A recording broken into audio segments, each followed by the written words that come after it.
Today we are going to look at these Karens got eaten alive by animals. From an educator who met a protective alligator, to a bargain hunter whose zoo visit ended in tragedy. It was March 18, 2023, when tragedy struck at a private exotic animal ranch nestled in the rolling hills near Wynwood, Oklahoma. The sprawling 200-acre facility, surrounded by chain-link fencing topped with razor wire and warning signs, housed dozens of big cats in enclosures dotted with concrete shelters, elevated platforms, and artificial rock formations. The property had operated for over 15 years, catering to wealthy clients seeking exclusive encounters with exotic predators. Lisa Hartman, a 41-year-old interior decorator from Scottsdale, Arizona, had convinced her reluctant husband to book this premium tour during their weekend getaway. Known for her demanding personality, pushy negotiation tactics, and tendency to disregard inconvenient rules, Leslie had specifically requested access to areas typically restricted to the public. She had researched the facility extensively, discovering that additional fees could unlock behind-the-scenes experiences. The ranch owner, initially hesitant, but swayed by the substantial premium fees Leslie offered, agreed to provide a specialized guided experience through restricted sections. The Bengal tiger, a magnificent 400-pound male named Khan, represented one of nature's most formidable predators. These apex hunters possess bite forces exceeding 1,000 pounds per square inch, easily capable of crushing human skulls and snapping bones. Their muscular hindquarters generate explosive power, enabling leaps of up to 30 feet, while razor-sharp retractable claws extend up to 4 inches in length, designed for gripping and tearing flesh. Despite being hand-raised from a 6-week-old cub and spending 7 years in captivity, Khan retained every lethal instinct programmed by millions of years of evolution. His amber eyes could detect movement from hundreds of yards away, while acute hearing picked up imperceptible sounds. As the exclusive tour progressed through various enclosures, Leslie grew increasingly impatient, with safety protocols, viewing distances, and constant reminders about maintaining barriers. When they approached Khan's habitat, the guide explained this enclosure remained completely off-limits due to recent behavioral changes the tiger had exhibited, including increased territorial aggression and unpredictable responses to human presence. Leslie dismissed these warnings with characteristic arrogance, claiming she had observed big cats at facilities nationwide and understood their behavioral patterns better than casual visitors. While the guide answered questions from other participants, Leslie noticed the service gate along Khan's enclosure left slightly ajar by maintenance staff. Without hesitation, she slipped through the opening and strode confidently toward the center of the habitat. Khan, resting in the shade beneath a concrete shelter 50 yards away, immediately detected the unauthorized intrusion. His massive frame rose slightly as amber eyes locked onto the trespasser with predatory focus.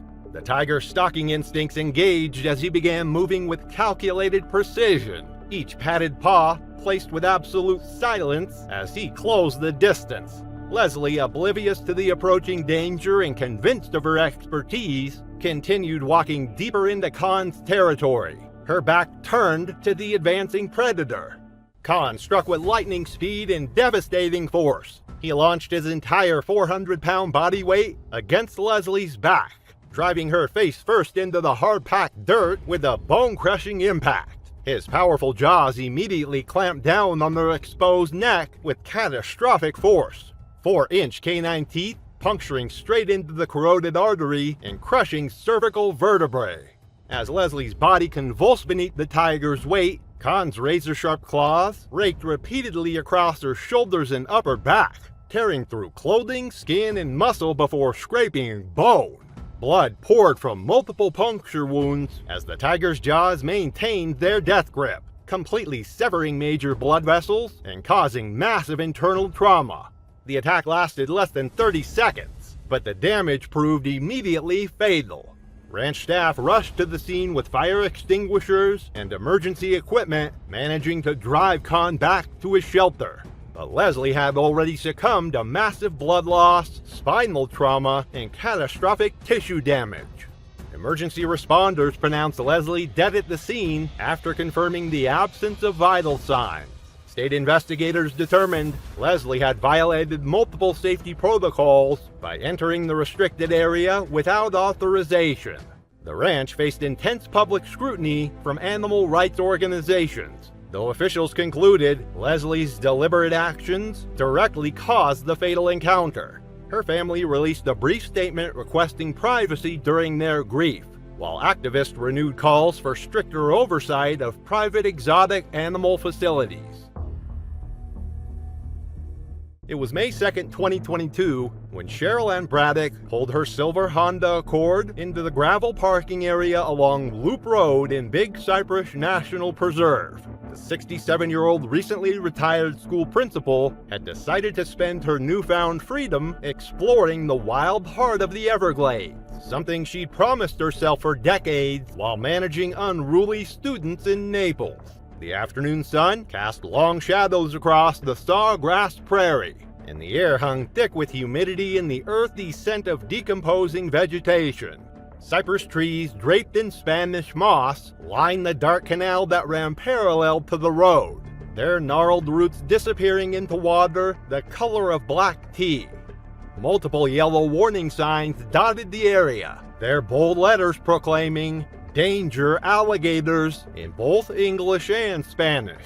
But Cheryl Ann barely glanced at them as she opened her car door and released her energetic Cocker Spaniel, Rusty.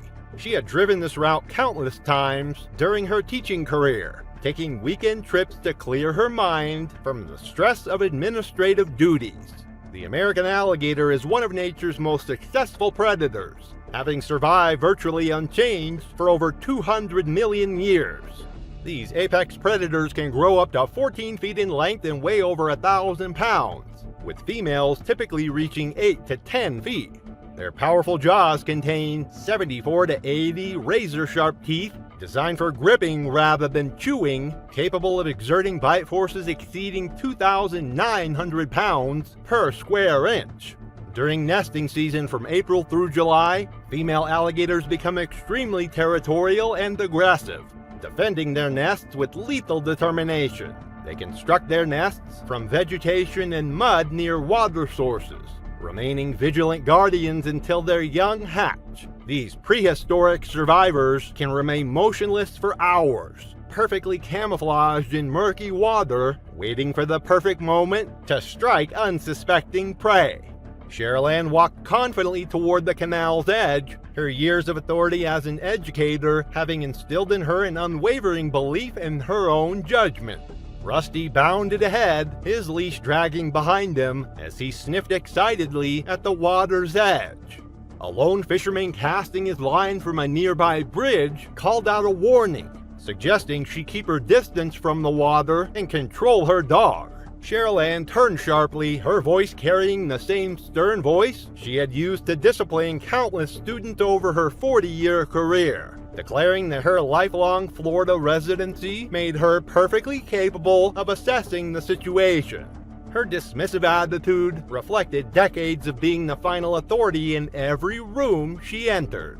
The attack came without warning. As Cheryl Ann bent down to retrieve Rusty's leash, an 8-foot female alligator exploded from the murky shadows with terrifying speed. The massive reptile's jaws clamped down on Cheryl Ann's right leg just below the knee, her bone audibly cracking under the tremendous pressure. The alligator's teeth punctured through her skin and muscle tissue, creating deep lacerations that immediately began bleeding profusely. Cheryl Ann's scream pierced the humid air as she instinctively tried to pull away, but the alligator's grip only tightened. The predator's prehistoric instincts had been triggered by the perceived threat to her nearby nest, hidden among the cattails just 20 feet from where Cheryl Ann stood.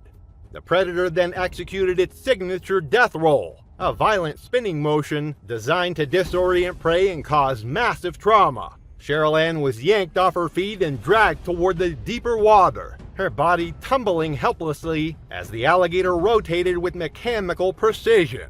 The spinning motion tore her leg muscles and caused severe internal injuries as she was pulled beneath the surface.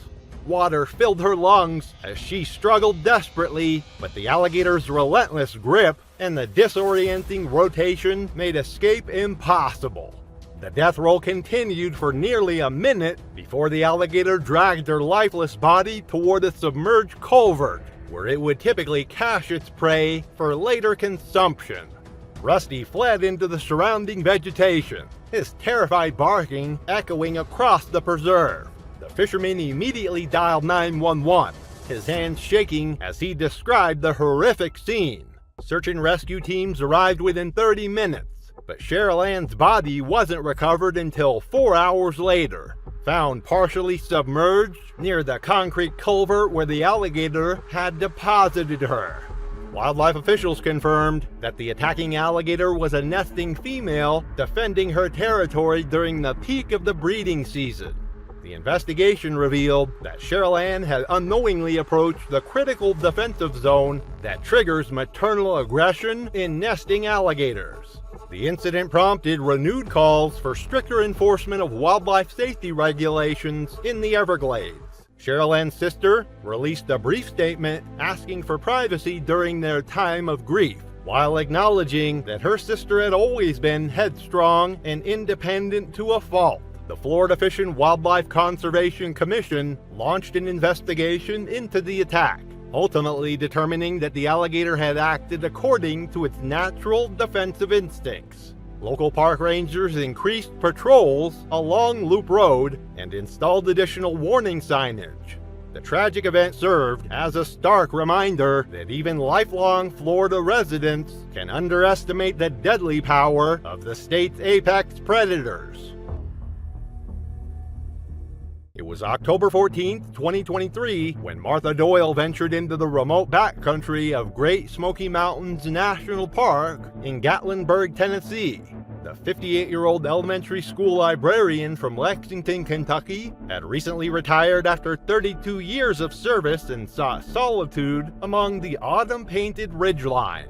Dense hardwood forests stretched endlessly across the mountainous terrain, their canopy ablaze with crimson and gold leaves that filtered the afternoon sunlight into dappled patterns on the forest floor. Martha had deliberately chosen an unmarked path, relying on a weathered topographical map from the 1980s that promised a scenic shortcut through less-traveled wilderness. Her independent nature and curiosity about unexplored paths had always served her well in life, though park rangers consistently advised visitors to remain on designated trails during peak bear activity season.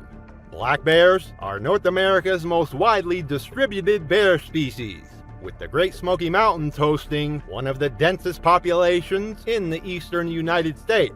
Adult females typically weigh between 125 and 180 pounds, while their powerful limbs can propel them at speeds exceeding 30 miles per hour. These omnivorous mammals possess exceptional climbing abilities and an acute sense of smell 50 times stronger than humans. During autumn months, bears enter hyperphagia, a feeding frenzy to accumulate fat reserves before winter hibernation. Mother bears with cubs become particularly aggressive during this period, as they must protect their offspring while securing adequate nutrition.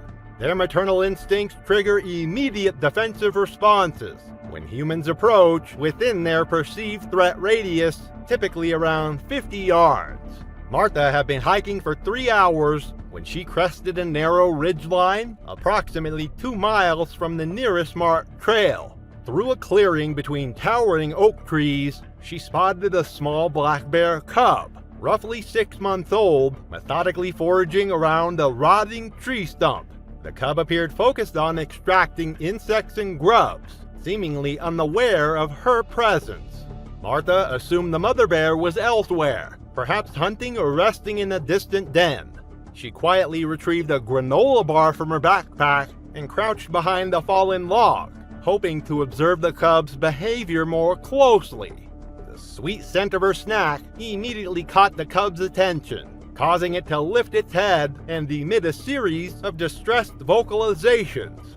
Within seconds, a 160-pound female black bear crashed through the underbrush with explosive force. The sow had been foraging less than 30 yards away, hidden behind dense rhododendron thickets. Her ears flattened against her skull as she identified Martha as a threat to her offspring.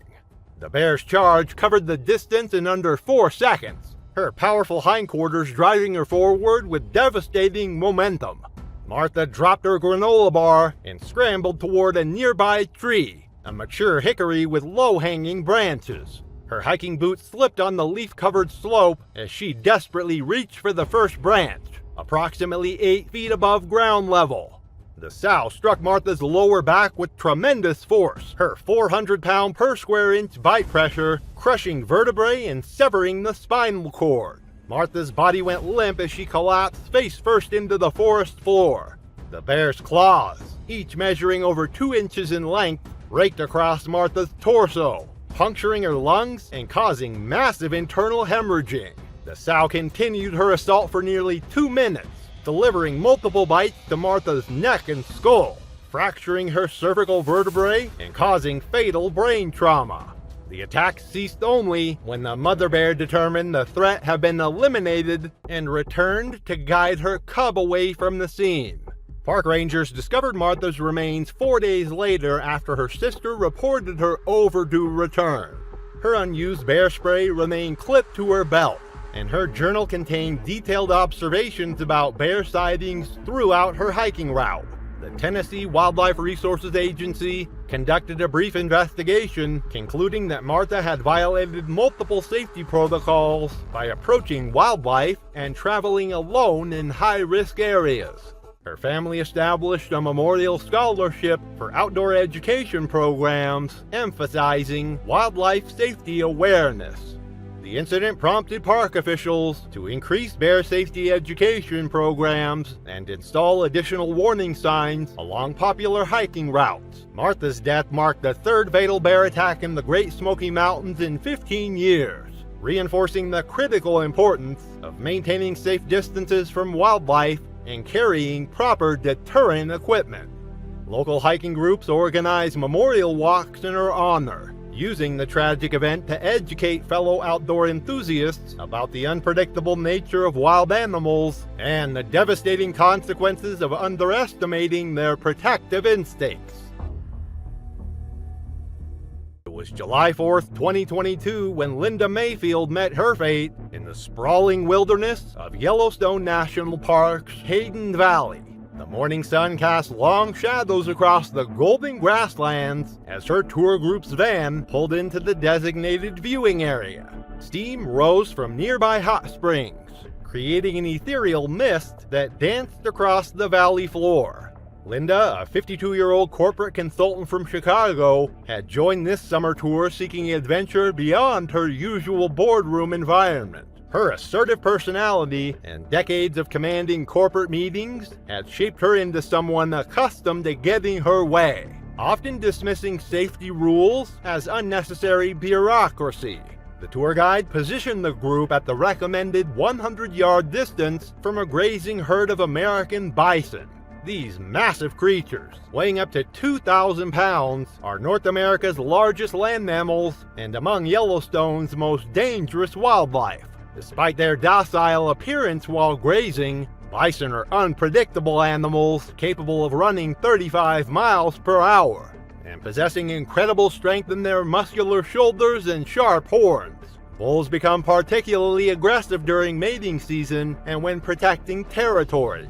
Their poor eyesight makes them easily startled, and they view any approaching figure as a potential threat. Linda grew increasingly frustrated watching through binoculars while other tourists snapped distant photos. Muttering about wanting a real experience rather than staring from afar, she broke away from the group and began walking directly toward the herd. Her tour guide shouted warnings, but Linda ignored them completely, her corporate confidence overriding basic wilderness safety. She approached to within 20 feet of a massive bull bison, raising her phone to capture a selfie with the animal in the background. The bull's head snapped up from grazing, his dark eyes fixing on Linda's approaching figure. His massive frame tensed as he perceived the threat. Without warning, the 1,800-pound animal lowered its head and charged with explosive force. Linda turned to flee, but her leather-soled shoes found no grip on the morning wet grass. She slipped and fell face first as the bull closed the distance in seconds. The bison's curved horn pierced Linda's back between her shoulder blades, the sharp point penetrating deep into her chest cavity. The impact lifted her from the ground before the animal's massive head shook violently, tearing through vital organs. As she fell, the bull's front hooves trampled her ribcage, crushing bones with sickening cracks that echoed across the valley. The animal then retreated to rejoin the herd, leaving Linda motionless on the bloodied grass. Park rangers arrived within minutes of the frantic radio calls, but Linda's injuries proved fatal. The horn wound had punctured her lung and heart, while the trampling had caused massive internal bleeding and multiple fractures. Fellow tourists stood in shocked silence, many requiring counseling after witnessing the brutal attack. An investigation confirmed Linda had violated park regulations by approaching wildlife within the mandatory safety distance. Her family released a brief statement requesting privacy, while expressing hope that others would learn from this tragedy. The incident prompted park officials to review safety protocols and increase ranger patrols in high-traffic wildlife viewing areas. The attack sparked widespread debate on social media about personal responsibility versus park safety measures. Wildlife experts use Linda's case as a teaching moment, emphasizing that bison injure more people in Yellowstone than any other animal, with most incidents occurring when visitors ignore established safety guidelines and approach too closely for photographs. The tour company also implemented stricter supervision policies following the incident. Linda's death became part of a disturbing trend of wildlife encounters gone wrong across America's national parks. Statistics showed that visitor injuries from large mammals had increased by 30% over the previous 5 years, with most incidents attributed to tourists seeking closer contact for social media content. Park officials nationwide began implementing new educational programs and stricter enforcement of wildlife viewing distances. The tragedy also highlighted the dangerous mindset of treating wild animals as photo opportunities rather than respecting them as unpredictable predators. Linda's corporate background, which had served her well in boardrooms, proved utterly inadequate when facing the raw power of nature's most formidable creatures in their natural habitat. Her death certificate listed the cause as massive internal trauma from bison attack, marking her as the third fatality in Yellowstone that summer. The incident occurred during peak tourist season when the park sees over 900,000 visitors monthly, many unfamiliar with proper wildlife safety protocols and drawn by social media images of seemingly docile animals. It was September 23, 2023, when Helen Crowley arrived at Wild Wonder Safari Park on the dusty outskirts of Branson, Missouri. The roadside attraction sat between a fireworks outlet and an abandoned gas station, its faded signage promising authentic wildlife encounters for half the price of legitimate zoos. Rusted chain-link fencing surrounded weathered enclosures where concrete had cracked and weeds pushed through gaps in the pavement. The facility operated with minimal staff and maximum profit margins, cutting corners wherever possible to maintain its budget-friendly reputation. Helen, a 63-year-old retired tax accountant from Fort Worth, had driven 3 hours specifically for this place after reading online reviews praising its hands-on approach to animal interactions. She clutched her discount coupon tightly, having chosen this facility over the more expensive Branson attractions because she believed most safety regulations were simply bureaucratic nonsense designed to fleece honest customers. Her late husband Robert had often warned her that her stubborn streak would get her into serious trouble someday, but Helen had dismissed his concerns just as readily as she now dismissed the safety rules. The irony wasn't lost on her friends back home, who knew that Helen meticulously followed every tax regulation to the letter in her professional life. while completely ignoring common sense safety rules everywhere else. Her decades of penny-pinching habits and stubborn conviction that rules were meant for people who didn't know better had shaped her approach to most situations throughout her retirement years. The African lion paced restlessly in his cramped enclosure, a magnificent but aging male whose golden mane had dulled from years of captivity in substandard conditions. These apex predators, weighing up to 420 pounds, possess a crushing jaw strength of 650 pounds per square inch, and can accelerate to 50 miles per hour in short bursts. Their territorial instincts remain razor-sharp even in captivity, triggered by sudden movements or perceived threats to their domain.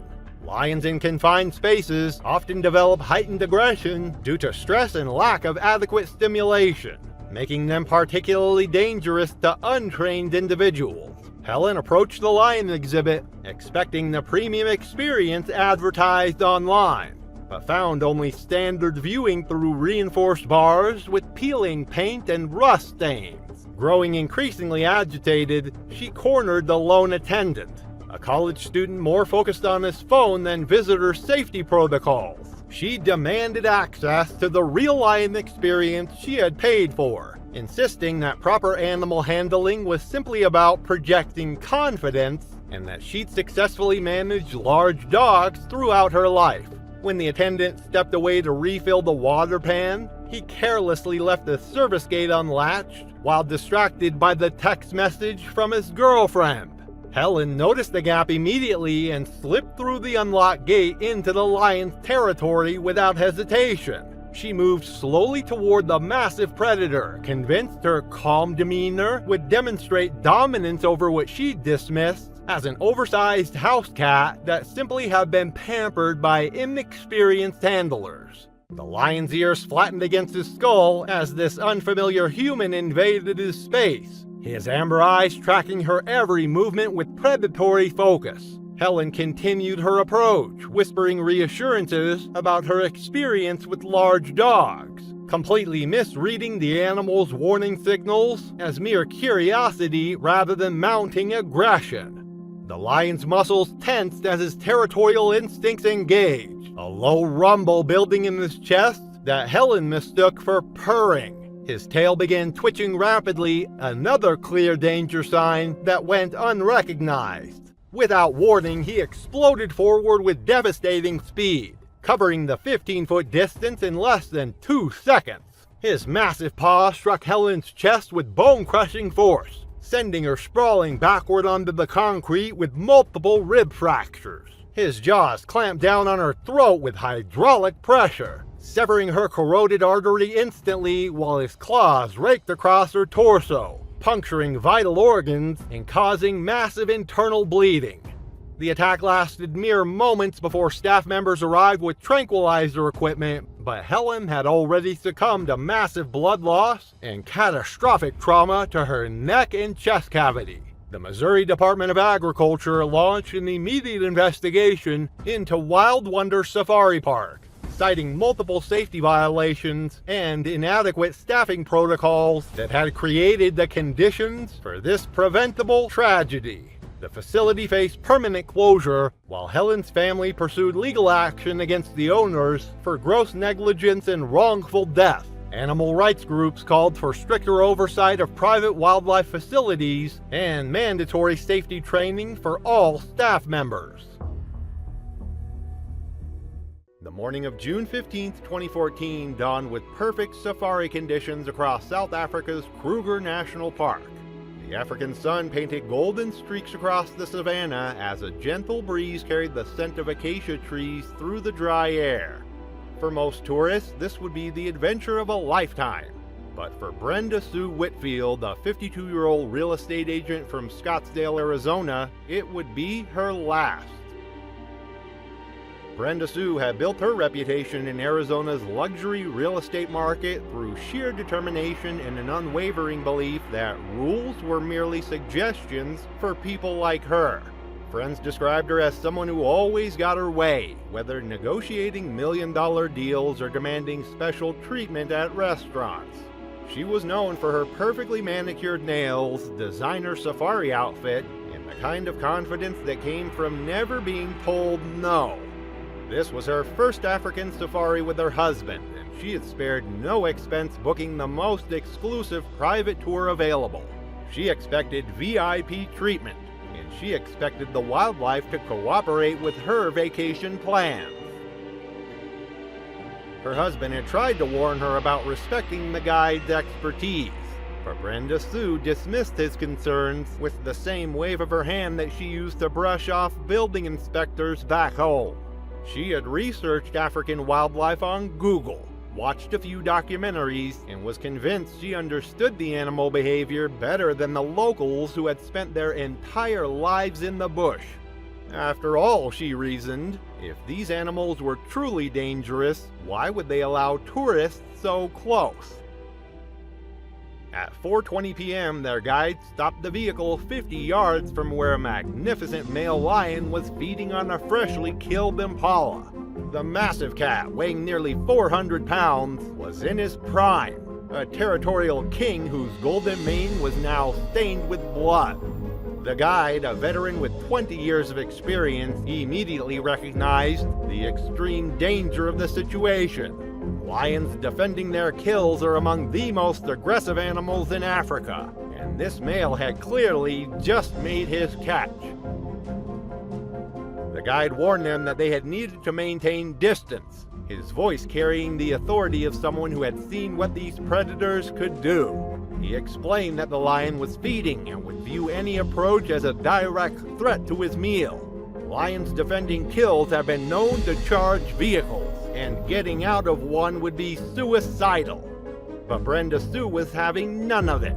She had paid premium prices for this experience, and she wasn't about to settle for distant photos of a feeding lion. She declared that she knew what she was doing, her voice dripping with the same condescension that she used with difficult clients. She insisted that the lion was too focused on eating to care about them. When the guide refused to drive closer, explaining that it would violate every safety protocol and put everyone at mortal risk, Brenda Sue made a decision that would seal her fate. She opened the vehicle door and stepped out, ignoring her husband's desperate pleas and the guide's shocked commands to get back inside. She announced that she was just going to get a better angle for photos, her designer boots crunching on the dry grass. She claimed the lion was too busy eating to notice her. She walked 20 feet toward the feeding lion, her camera raised, completely oblivious to the fact that she had just triggered every territorial instinct in one of Africa's most dangerous predators. What Brenda Sue didn't understand was that male lions defending fresh kills are hardwired by millions of years of evolution to eliminate any threat to their meal with lethal force. Their powerful hindquarters contain muscles capable of generating explosive bursts of speed, while their massive paws, each the size of a dinner plate, are equipped with retractable claws that can disembowel prey with a single swipe. Most terrifyingly, their jaws can exert a crushing force of 650 pounds per square inch, enough to snap the spine of a zebra in seconds. The lion's head snapped up from his meal, blood dripping from his muzzle, as his amber eyes locked onto this strange creature that had dared to approach his kill. His muscles tense, his massive frame coiling like a spring loaded with 400 pounds of lethal power. Lions can accelerate from 0 to 35 miles per hour in mere seconds, and this territorial male saw Brenda Sue's approach as a direct challenge to his meal, a threat that demanded an immediate and violent response. The attack happened within 15 feet of the kill site, close enough for her husband to see every horrifying detail, but too close for the guide to intervene safely without risking everyone's lives. The lion's protective instincts over his fresh kill, combined with Brenda Sue's complete dismissal of expert warnings and her entitled belief that the rules didn't apply to her, proved fatal in the most brutal way possible. Park rangers arrived 25 minutes later, but the territorial male had dragged both his original kill and Brenda Sue into thick brush where he could feed undisturbed. The incident led to mandatory child-proof locks on all safari vehicles and enhanced safety briefings that emphasized the deadly consequences of approaching feeding predators. August 3, 2015 brought picture-perfect weather to Yellowstone National Park, Wyoming. The morning mist was lifting from the valleys as golden sunlight filtered through the towering pines, creating the kind of postcard scenery that drew millions of visitors each year. The crisp mountain air carried the scent of wildflowers and pine needles, promising another beautiful day in America's first national park. For most families, this would be a day of wonder and discovery. But for Tiffany Lynn Mitchell, a 45-year-old marketing executive from Denver, Colorado, it would be her final morning. Tiffany Lynn had built her career in corporate marketing through aggressive tactics and an unwavering belief that persistence always paid off. She was the type of executive who never accepted no for an answer, whether she was negotiating contracts or demanding upgrades at a hotel. Her family knew her as someone who researched every vacation destination obsessively, creating detailed itineraries that maximize photo opportunities and social media content. She had been complaining to park rangers for 3 days about wildlife being too far away for good photos, insisting that the park's safety distances were overly cautious and designed to ruin the tourist experience. Her husband and teenage children had grown tired of her constant complaints about the park's restrictions. They watched in embarrassment as she argued with rangers about getting closer to elk herds and bison, always insisting that her expensive camera equipment required closer proximity for professional quality shots. Tiffany Lynn had done her research, reading blog posts about wildlife photography and watching YouTube videos that convinced her she understood animal behavior well enough to bend the rules safely. She had been particularly frustrated by the park's 100-yard rule for bears, calling it ridiculous government overreach and pointing to other tourists who seemed to get closer without consequences. What she didn't understand was that those other tourists were using telephoto lenses and maintaining safe distances, the very precautions she dismissed as unnecessary limitations on her vacation experience. At 7:45 a.m., while hiking alone after leaving her family at the campsite, Tiffany Lynn rounded a bend in the trail and froze. Just 30 feet ahead, a massive 400-pound female grizzly bear was foraging with their 2 cubs in a berry patch beside the path. The family group was completely unaware of her presence, focused on the abundant huckleberries that lined the trail. Any experienced hiker would have immediately backed away slowly and given the bear family a wide berth. But Tiffany Lynn saw this as the perfect photo opportunity she had been seeking. She raised her camera and began taking pictures, the clicking sound echoing through the quiet forest. The mother bear's head snapped up at the unfamiliar sound. She immediately spotted Tiffany Lynn and assessed the situation with the lightning-fast instincts of a protective mother. Here was a potential threat positioned directly between her and one of her cubs, who had wandered slightly down the trail behind the human. What Tiffany Lynn didn't understand was that she had stumbled into the most dangerous scenario possible in bear country. Grizzly bears possess a bite force of over 1,200 pounds per square inch, nearly twice that of a lion, and their massive claws can grow up to 4 inches long, perfectly designed for digging through frozen ground and tearing apart logs in search of food.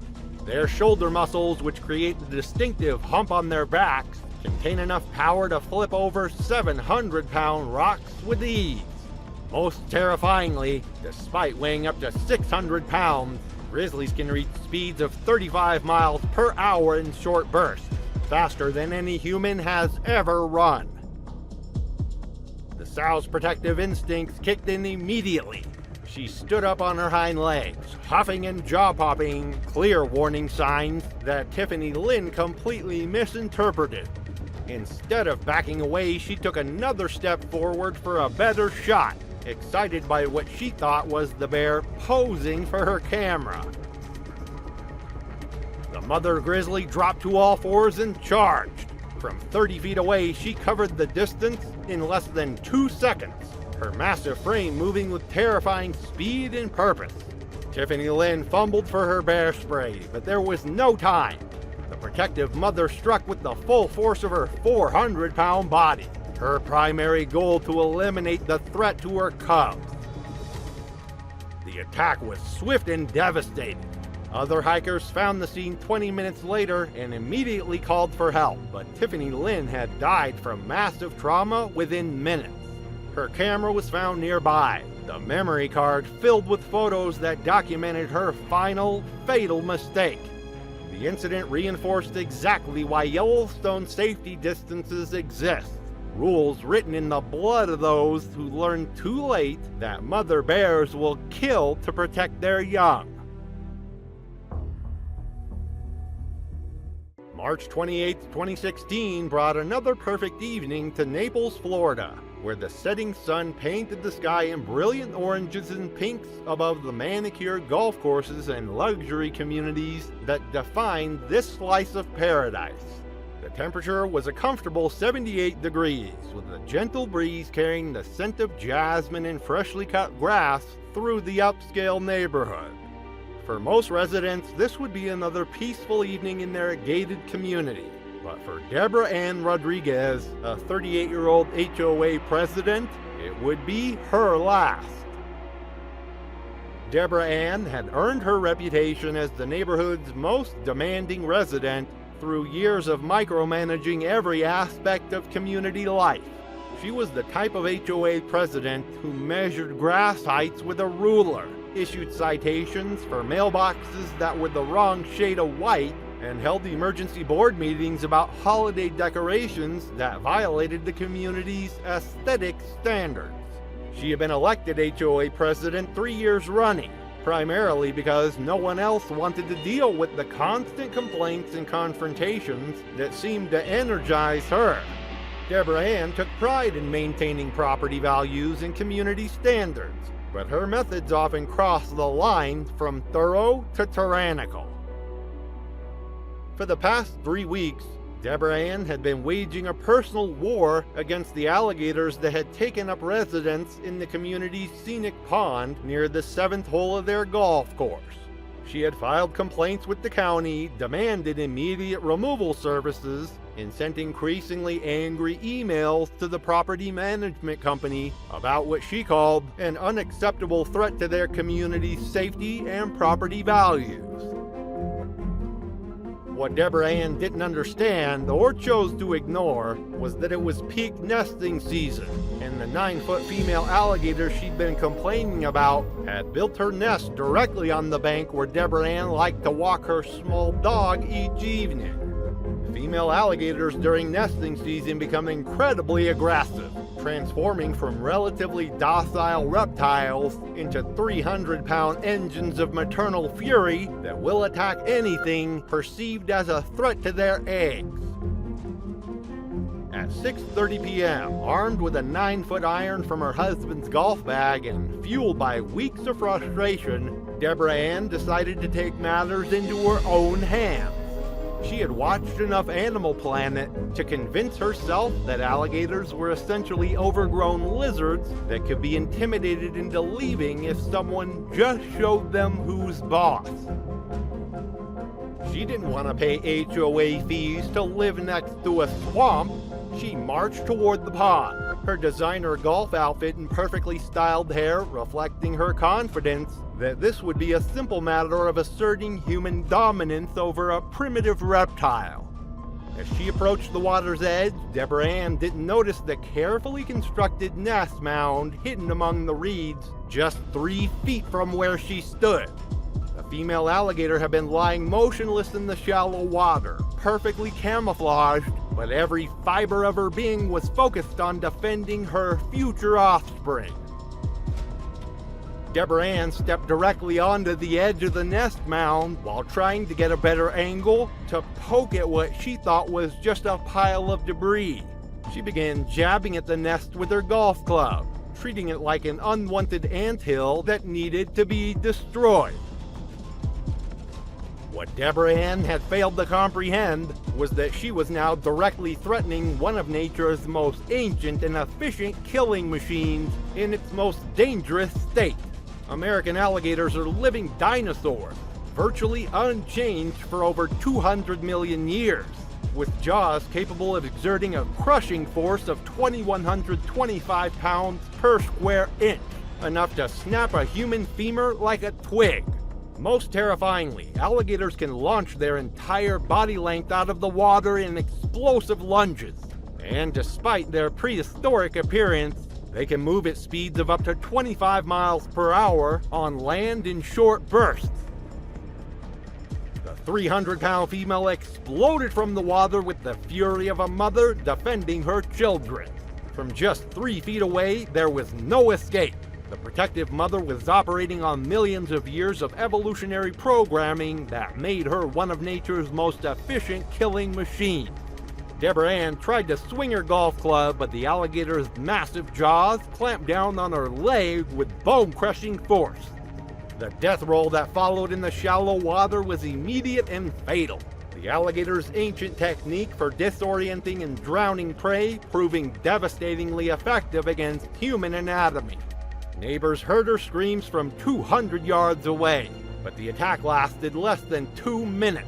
Wildlife officers recovered her body 45 minutes later after tranquilizing the protective mother, who had returned to guarding her damaged nest as if nothing had happened. September 12, 2017 brought ideal weather to rural Georgia, where the late summer sun flittered through the canopy of oak and pine trees surrounding a private exotic animal sanctuary. The temperature was a perfect 75 degrees with low humidity, creating the kind of comfortable conditions that made outdoor activities a pleasure. A gentle breeze rustled the leaves as the sanctuary's big cats lounged in their enclosures, seemingly peaceful in the afternoon warmth. For most visitors, this would be an educational and inspiring experience. But for Crystal Marie Thompson, a 41-year-old pharmaceutical sales representative from Atlanta, it would be her final afternoon. Crystal Marie had built her career in pharmaceutical sales through a combination of charm, persistence, and an unwavering belief that the right connections could open any door. She was known among her colleagues as someone who always found a way to get VIP treatment, whether it was securing the best tables at restaurants or gaining access to exclusive medical conferences. Her success had made her wealthy. She had learned to use her financial contributions as leverage to get special treatment wherever she went. She had discovered the Exotic Animal Sanctuary through her book club, a group of affluent Atlanta women who prided themselves on finding unique experiences that their social media followers would envy. Crystal Marie had immediately seen an opportunity to stand out from the crowd. She made a substantial donation to the sanctuary and expected that her generosity would translate into special access and experiences beyond what ordinary visitors received.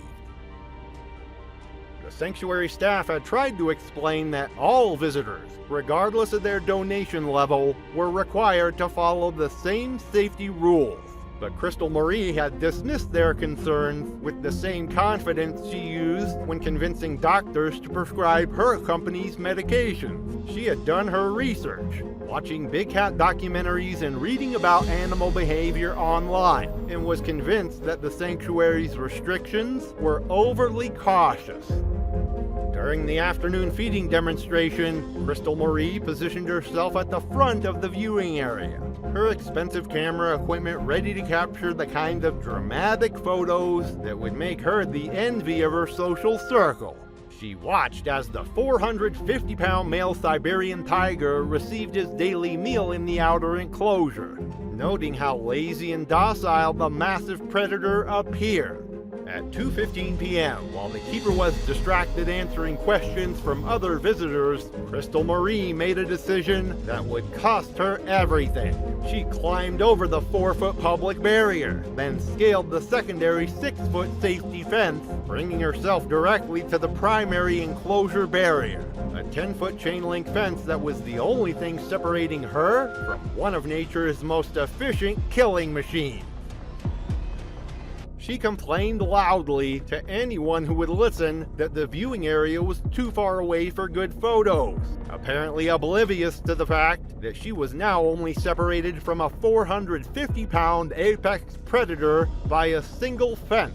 She declared that she had donated enough money to this place and should be able to get decent pictures. What Crystal Marie didn't understand was that the tiger was in feeding mode, his predatory instincts heightened by the presence of fresh meat. The massive cat immediately focused on her as she pressed against the fence, his amber eyes tracking her every movement with the intensity of a predator evaluating prey. Her expensive perfume, rapid breathing, and erratic movements triggered every hunting instinct the tiger possessed.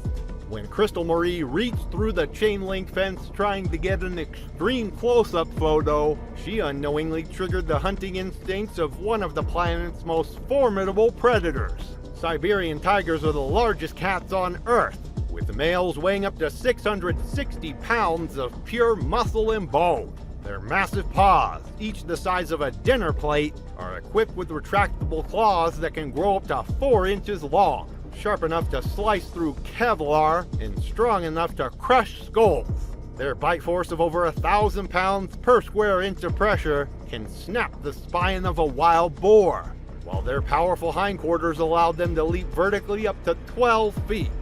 Most terrifyingly, tigers are ambush predators, capable of moving with complete silence despite their enormous size, striking with explosive speed that gives prey no chance to escape.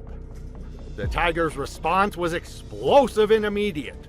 As Crystal Marie's arm extended through the fence, the massive cat struck with lightning precision. His enormous paw, moving faster than the human eye could follow, grabbed her forearm and pulled with devastating force. The chain link fence held her body back, but her arm was now completely within the tiger's reach. The tiger's claws, designed by evolution to bring down prey weighing hundreds of pounds, punctured through Crystal Marie's arm and shoulder with devastating efficiency. His powerful jaws clamped down on her extended limb with bone-crushing force, while his other paw raked across whatever he could reach through the fence. Crystal Marie's screams echoed across the sanctuary as the tiger's predatory instincts took over completely. Sanctuary staff responded with tranquilizer guns and emergency protocols, but the damage was catastrophic. Crystal Marie died from massive trauma and blood loss within minutes, her expensive camera equipment scattered on the ground, the memory cards filled with photos that documented her final, fatal mistake. The incident resulted in triple barrier systems being installed at all big cat facilities nationwide, with the innermost barrier placed far enough from the enclosure that no visitor could reach through to the animals. Crystal Marie's donation plaque was quietly removed from the sanctuary's wall, a grim reminder that money cannot buy safety when dealing with apex predators. July 4th, 2018 brought postcard-perfect conditions to the exclusive Bahamian resort where crystal-clear turquoise waters lapped against pristine white sand beaches. The temperature was a balmy 82 degrees with gentle trade winds carrying the scent of tropical flowers across the luxury property. Colorful fish darted through the coral reefs visible from the shore, while palm trees swayed lazily in the afternoon breeze. For most guests, this would be the ultimate tropical paradise experience. But for Ashley Nicole Davis, a 49-year-old investment banker from Manhattan, it would be her final sunset. Ashley Nicole had built her Wall Street career through aggressive tactics and an unshakable belief that rules were obstacles to be overcome rather than guidelines to be followed. She was known in Manhattan's financial circles as someone who always found a way to get what she wanted, whether it was closing impossible deals or securing reservations at fully booked restaurants. Her success had made her wealthy beyond most people's dreams, and she had learned to use that wealth as a weapon against anyone who dared to tell her no. This Bahamian vacation was supposed to be her reward for another record-breaking year in investment banking. She had booked the resort's most expensive suite and expected every aspect of her stay to be perfect. From the moment she arrived, Ashley Nicole had been complaining about what she called the resort's overly cautious approach to water activities, demanding access to areas that had been marked off limits for guest safety. The resort staff had tried to explain that recent bull shark activity in the area had prompted temporary restrictions on swimming in certain zones, particularly near the fishing dock where charter boats clean their daily catch. But Ashley Nicole dismissed these warnings as resort paranoia, designed to limit her vacation experience, convinced that the staff was simply trying to avoid liability rather than addressing real safety concerns. She had done her own research on her phone, reading travel blogs that claim shark attacks were statistically insignificant, and watching documentaries that portrayed sharks as misunderstood creatures that rarely bothered humans. Armed with this superficial knowledge, Ashley Nicole was convinced that the resort's restrictions were nothing more than corporate overcautiousness that was ruining her expensive vacation. At 6:15 p.m., as the sun began to set and the golden hour lighting created perfect conditions for both photography and predator hunting, Ashley Nicole made a decision that would seal her fate.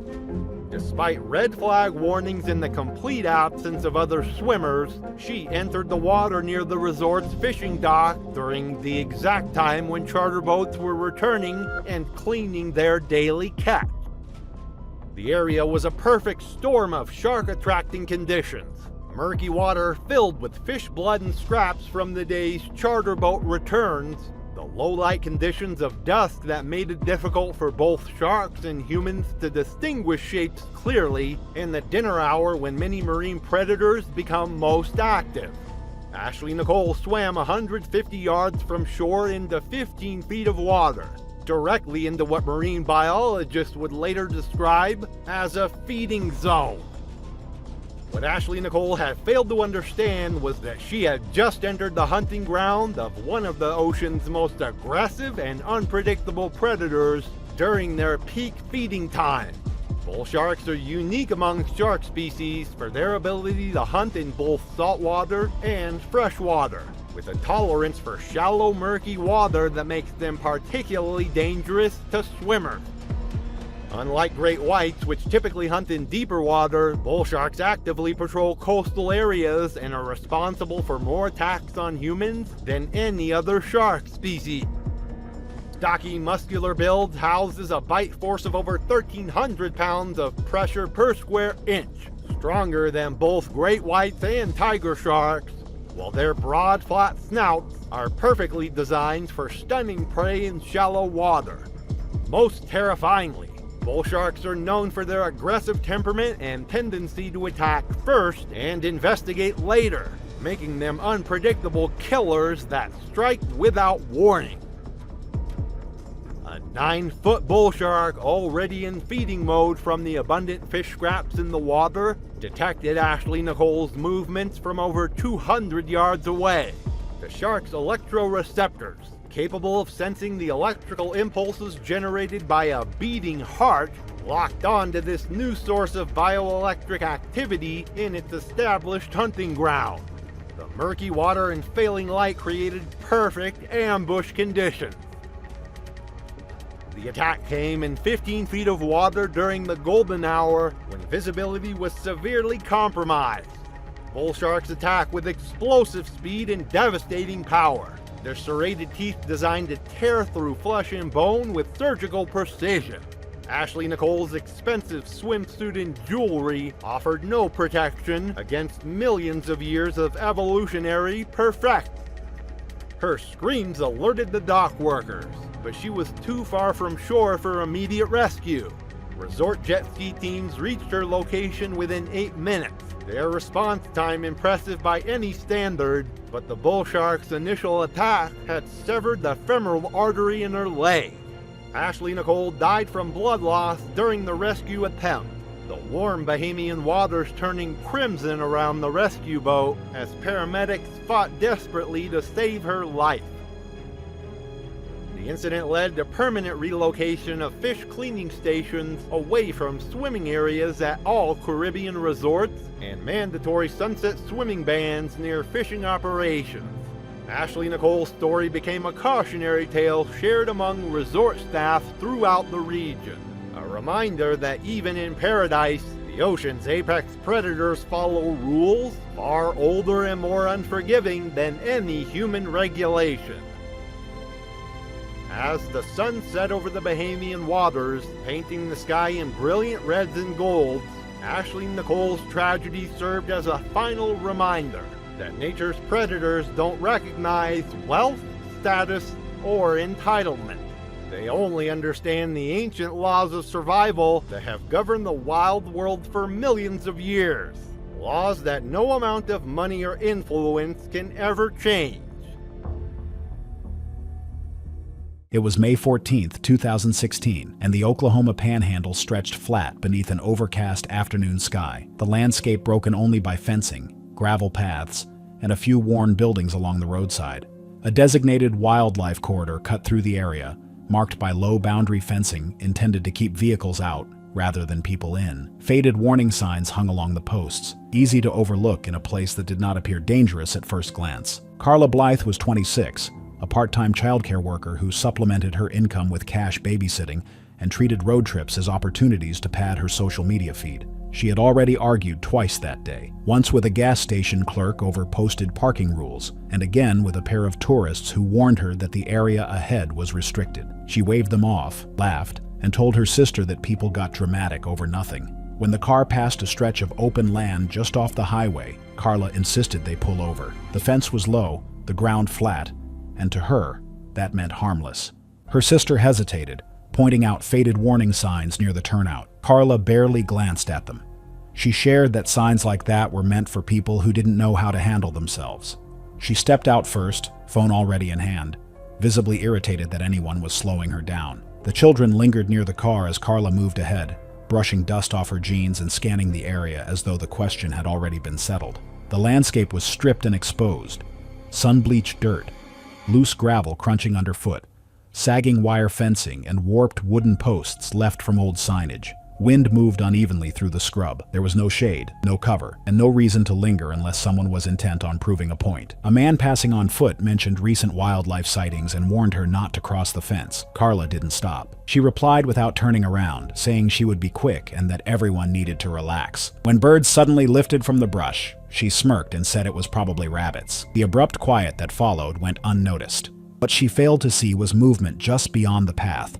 A fully grown male mountain lion, likely a transient dispersing animal, was using the scrub for concealment. Adult males can exceed 140 pounds and are capable of covering 15 to 18 feet in a single bound. Mountain lions rely on ambush and explosive force, typically targeting the head or upper neck to rapidly incapacitate prey. Carla stepped over the boundary fence, remarking that it was barely a fence at all. She crouched slightly, turning her back to frame the shot. Someone shouted at her to move. She raised one hand in dismissal, eyes fixed on her screen. A sudden hush fell. The only sound was dust crunching under her feet. The mountain lion closed the 10-foot gap in under a second. The impact drove Carla forward as the animal's jaws clamped onto the base of her skull and upper cervical region. The bite caused immediate catastrophic injury, fracturing the upper cervical vertebrae and crushing the neck, compressing major arteries and causing near-instant incapacitation. Her phone fell as her body jerked once, a reflexive flail before she collapsed. Witnesses later described a brief choked sound, too brief to register as a scream, before her body went still. The lion released almost immediately once Carla collapsed, backing away away as shouting and movement erupted from the crowd. Blood pooled beneath her head as the animal retreated into the scrub, startled by the sudden noise and rocks being thrown. Several adults shouted and threw rocks from a distance, but no one could approach safely. Carla's sister collapsed near the fence, screaming her name. A few bystanders had raised phones before realizing what was happening. Their footage captured only sudden movement, panicked screams, and people retreating. The attack itself lasted less than 10 seconds. Emergency services were called immediately. Deputies arrived approximately 12 minutes later, followed by wildlife officers. Carla was unresponsive, with massive craniocervical trauma and extensive hemorrhage. Paramedics confirmed death at the scene. The coroner later documented fatal high cervical spinal cord transection, fractures at the skull base, and severe soft tissue injury consistent with a large wild predator attack. Death would have occurred almost instantly due to neurological disruption and neurogenic shock. The area was closed that day. Wildlife officials increased patrols and installed new signage warning of active predator movement through the corridor. The mountain lion was tracked briefly but not located. No effort was made to capture or destroy the animal. Several bystanders had captured the moments on their phones, but the footage was not released. In the weeks that followed, the children who witnessed the attack exhibited prolonged mutism and acute stress reactions.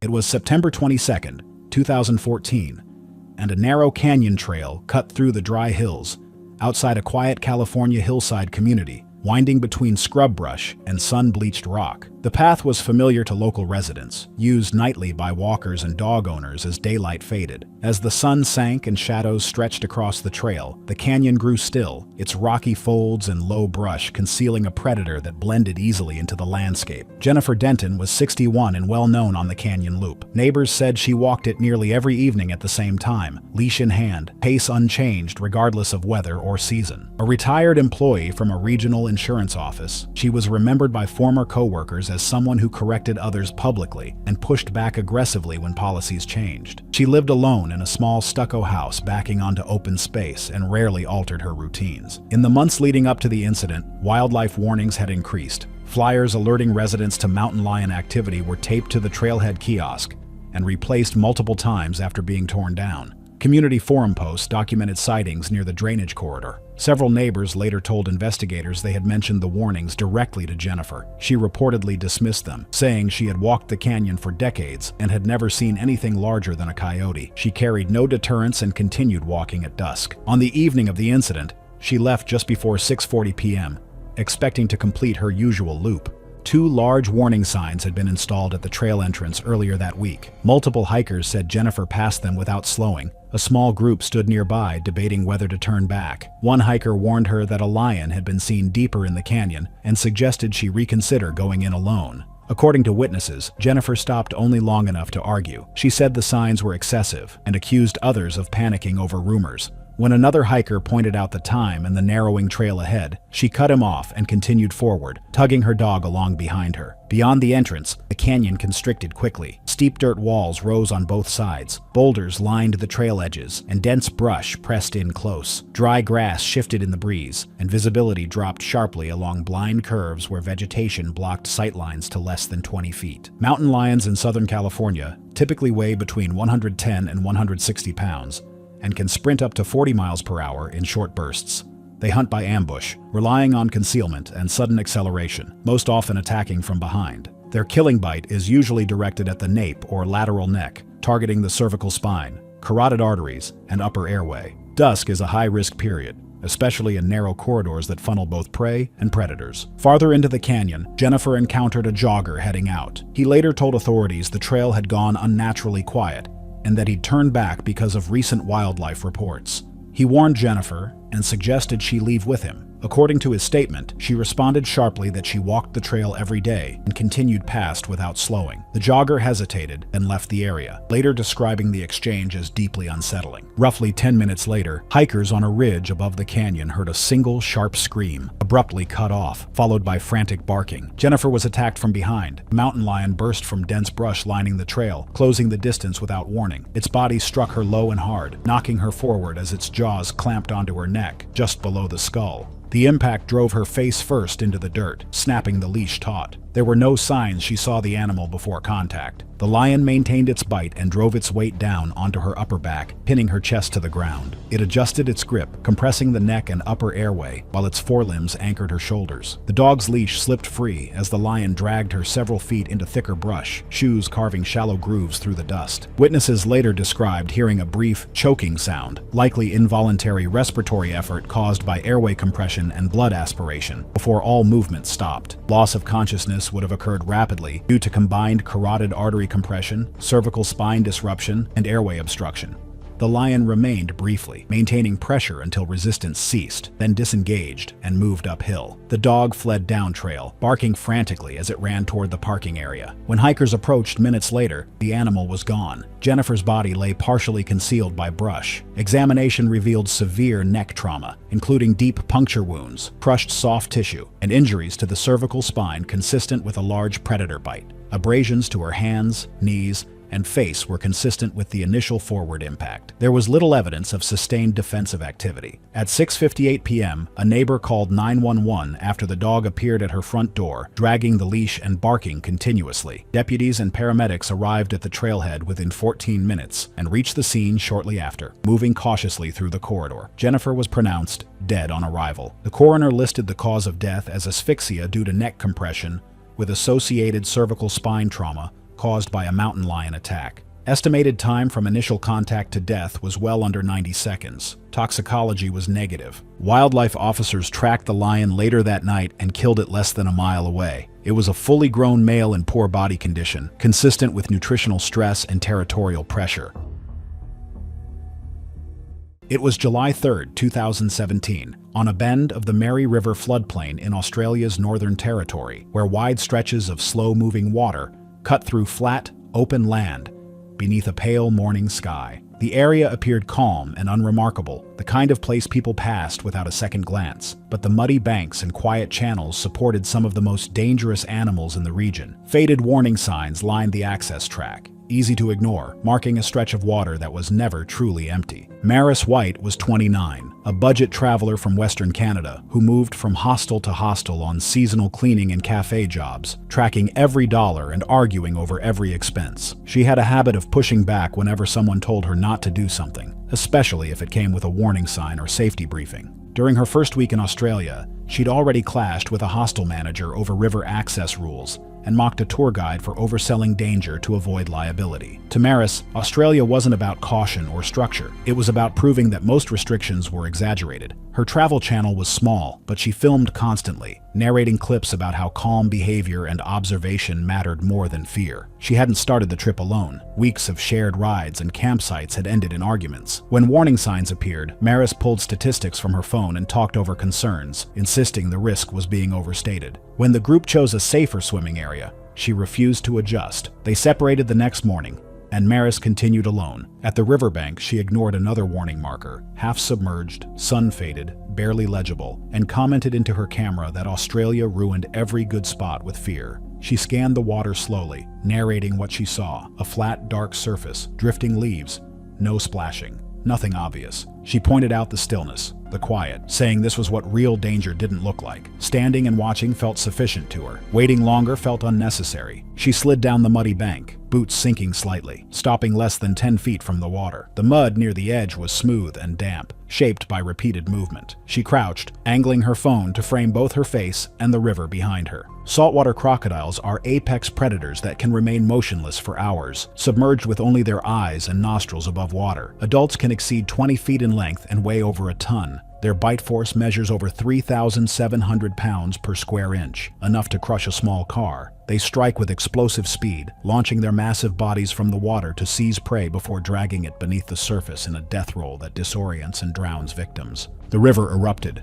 The surface surged violently as a massive force struck from below. The crocodile's jaws clamped around her lower right leg, just above the ankle, crushing bone on contact. The sudden pull yanked her forward and down, slamming her chest into the mud and knocking the air from her lungs. Her scream broke into a single, sharp gasp as the animal reversed into deeper water. Her phone flew from her hand and landed face up on the bank, still recording. She clawed at the mud with both hands, fingers digging into the saturated soil, but the pull was constant and overpowering. As the crocodile reached deeper water, it rolled once, twisting her body violently. The force dislocated the knee and tore muscle and skin as the limb was dragged sideways. Blood spread rapidly across the surface as she was pulled under. Her arms surfaced briefly, hands grasping and slipping, before disappearing beneath the opaque water. The turbulence lasted only seconds. Then the river stilled, ripples widening until the surface looked unchanged. In that brief moment, survival was impossible. The remote riverside location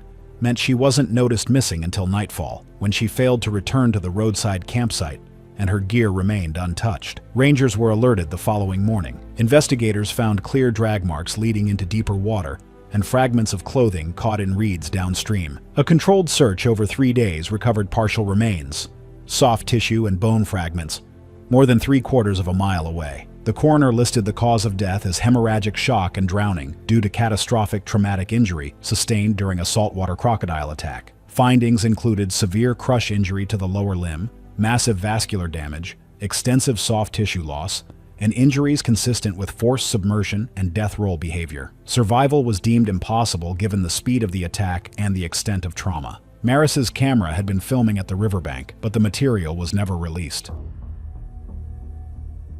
It was August 9th, 2015, on a narrow backcountry trail in Yellowstone National Park, where the ground rose and fell through dense pine forest, and the air smelled of dust, sap, and sun-warmed needles. The trail crossed land shaped by fire, snow, and long winters, a place where large animals moved freely and did not always avoid people. Small warning signs stood at the trailhead, easy to overlook, reminding hikers they were entering active wildlife territory. Maren Keel was 42, a regional insurance adjuster from Idaho Falls, who spent most of her year cataloging damage left behind by floods, collisions, and storms. Risk was something she believed she understood better than most. Hiking was how she tested that belief. Yellowstone was meant to be another controlled challenge. Marked trails, known dangers, manageable variables. She told people she wasn't reckless, just informed. At the trailhead, she had already clashed with a volunteer ranger who suggested waiting for a group due to recent bear activity. Maren cut him off, tapped the canister of bear spray at her hip, and demanded to know why the trail remained open if it was truly unsafe. When another hiker mentioned a sow with cubs seen earlier that morning, she scoffed and said, "People mistook tracks for sightings all the time." She started up the trail alone before anyone could respond. She entered a shallow drainage thick with willow and shadow as the forest abruptly went quiet. The wind dropped off. Birds lifted from the brush all at once. The stillness settled in fast and heavy, the kind that made other hikers hesitate or turn around. Maren didn't. She pushed uphill, audibly irritated by how often people behind her stopped to debate smells, tracks, and warnings. Friends later described her as methodical but inflexible, someone who didn't adjust once she'd decided she was right. She chose the trail because it was rated moderate and officially open. Bear spray bounced at her hip, still unused. She believed preparation justified pressing forward, even when multiple strangers advised otherwise. As the trail climbed, the soil grew damp and visibility shrank. Willows and young pines closed in until sightlines dropped to 15 or 20 feet. Blind corners stacked one after another, terrain where anything just off the trail would remain concealed until contact distance. Fresh claw marks scored a fallen log. Several branches lay snapped at chest height. Maren passed 2 hikers moving downhill quickly, faces tight, packs cinched high. They warned her again, a sow with cubs less than an hour ahead. She fired back that unless they'd actually seen the bear, they were speculating. Without slowing, she told them she'd manage and continued uphill. Grizzly bears in Yellowstone commonly weigh between 400 and 700 pounds and can sprint over 30 miles per hour in short bursts.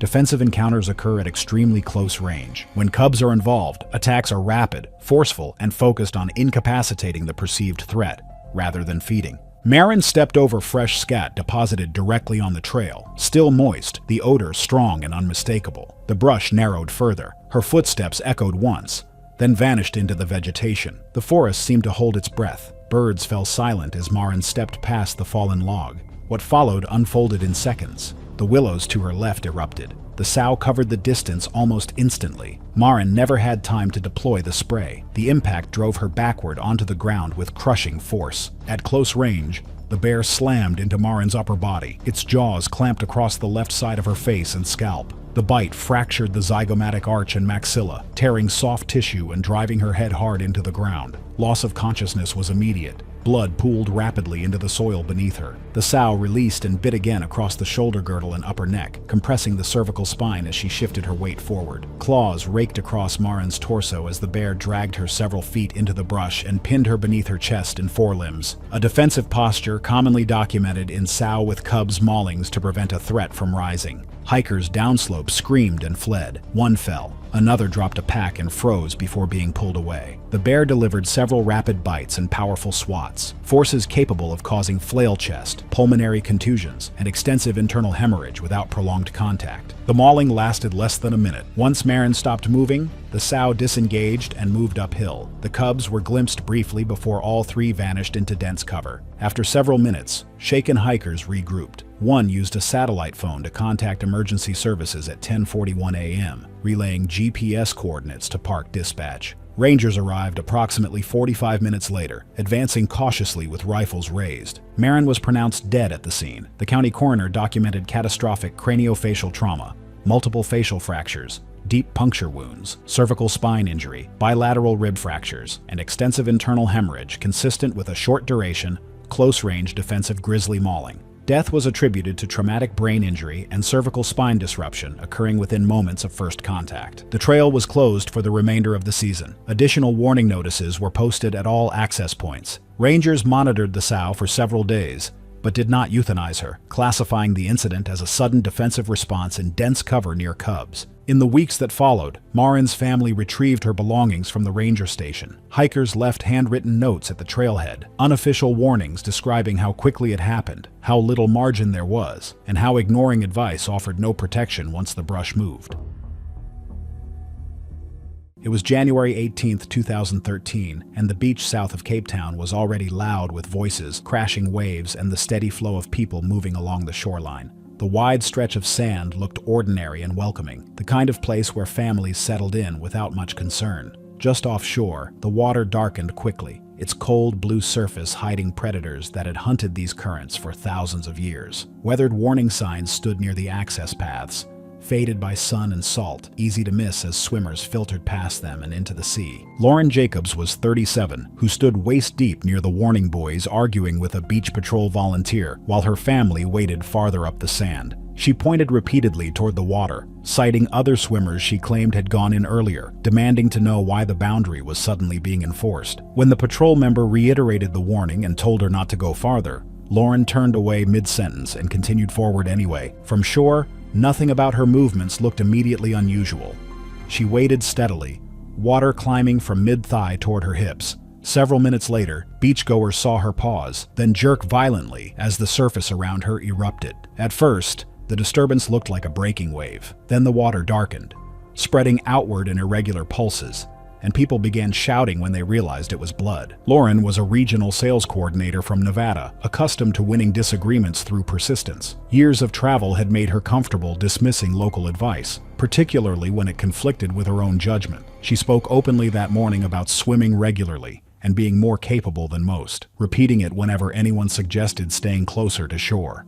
This was her first extended vacation in years, and she was determined not to spend it behind ropes and warnings. By mid-morning, she had already complained loudly about patrols and red flags, calling them excessive and inconsistent. When her sister urged her to stay shallow, Lauren snapped that fear wasn't going to dictate her holiday. She handed her phone to her children and told them to keep filming, saying she'd only go far enough for the waves to break properly before turning back. The water was slate gray, cold, and opaque, with a long, shallow gradient that obscured visibility beneath the surface. Great white sharks patrol these nearshore zones using vision, vibration sensing, and electroreception, detecting muscle movement and contrast. Adults commonly measure 13 to 16 feet and can weigh over 2,000 pounds. Their attacks are typically fast, upward strikes from depth, often targeting the thigh or lower torso. Red flags lined the beach, and warning buoys bobbed offshore following a reported shark sighting earlier that morning. Lifeguards blew whistles as Lauren moved past the final buoy. She glanced back once,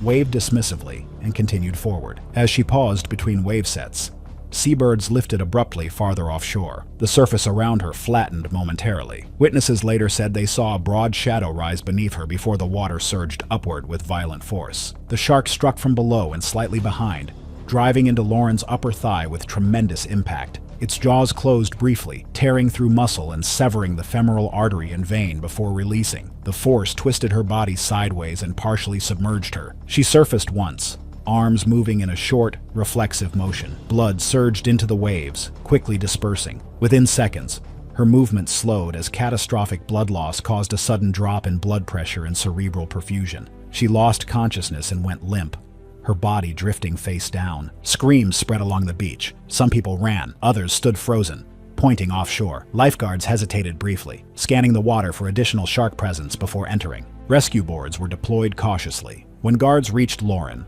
the injury to her upper leg was immediately apparent, with extensive soft tissue destruction and uncontrolled hemorrhage. She had no palpable pulse and was apneic. Emergency services arrived shortly after and pronounced her dead at the scene. A preliminary coroner assessment later attributed death to exsanguination, secondary to traumatic femoral vascular injury, consistent with a large great white shark bite. Loss of consciousness was estimated to have occurred within seconds to tens of seconds following the strike. No defensive wounds were present, indicating sudden incapacitation. The beach was evacuated and closed temporarily. Shark patrols were intensified, and aerial and acoustic monitoring increased. Lauren's family returned home early and declined interviews. The footage recorded from shore was turned over to authorities and was not released publicly. In the years that followed, her children refused to enter open water. The shoreline remained outwardly unchanged, quiet, ordinary, and indistinguishable from the countless other days when the sea gave no warning at all. May 18, 2014, at a wildlife sanctuary just outside Tucson, Arizona. The morning had started like many others in the desert. Nothing out of the ordinary showed that the day would end badly. The sanctuary attracts families and tourists eager to see rescued wild animals up close. Most days passed without any problems, with visitors following the rules and staff maintaining safe distances between people and animals. Jody Barnes was visiting the sanctuary with her adult daughter on a Sunday morning. She was 55 years old and worked as a secretary at a small insurance office in Phoenix. The trip to Tucson was meant to be a relaxing day away from the city, something they had planned for several weeks. People who knew Jody said she could be difficult to deal with in certain situations. Neighbors remembered her from homeowner meetings where she would complain about rules not being followed properly or argue about community policies she disagreed with. She had strong opinions about how things should be done and was not afraid to speak up when she felt services were not meeting her standards. But that day, she was just another mother spending time with her daughter, looking forward to seeing the animals.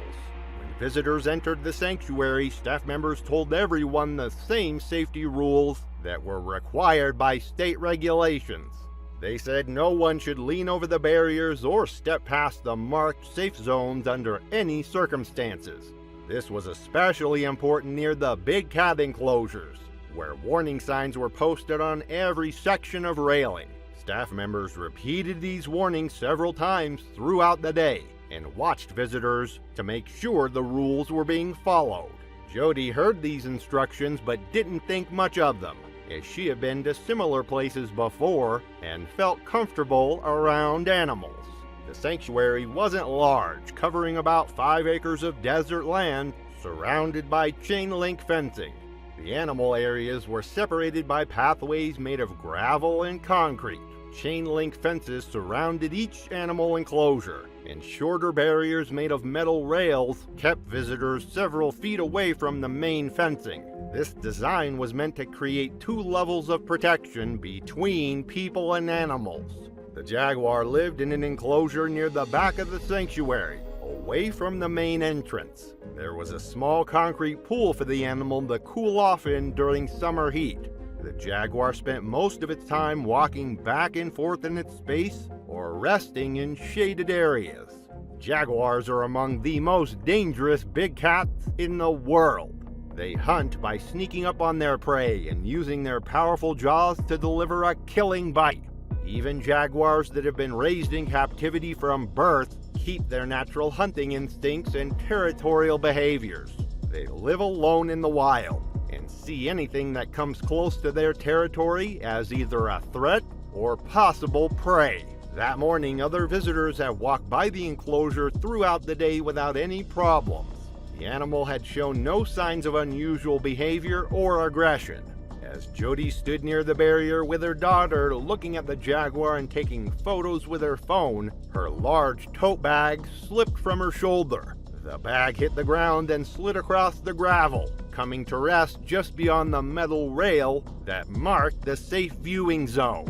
A staff member nearby saw the bag fall and told her to wait, saying someone with proper equipment could retrieve it without risk. Her daughter urged her to leave it, pointing at the warning signs posted around the enclosure, but Jody brushed them off, insisting she could grab it herself. The jaguar was lying quietly in the shade, and she believed there was no real danger.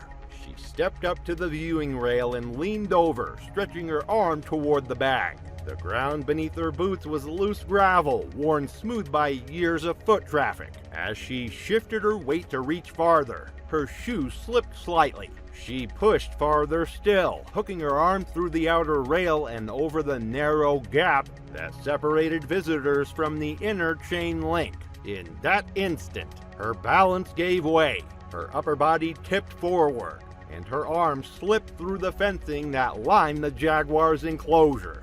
The jaguar, which had been hidden in the shade and appeared to be sleeping, reacted instantly when it saw movement near its territory. Witnesses saw the animal lunge forward and its jaws closing around Jody's forearm with crushing force. The impact slammed her against the chain-link fence as she screamed, struggling to pull back. Blood began streaming down the fence as the jaguar dragged her deeper against the barrier, shaking its head violently in the way predators kill their prey. Other visitors shouted in panic, some frozen in place while others rushed to call for help and alert more staff members.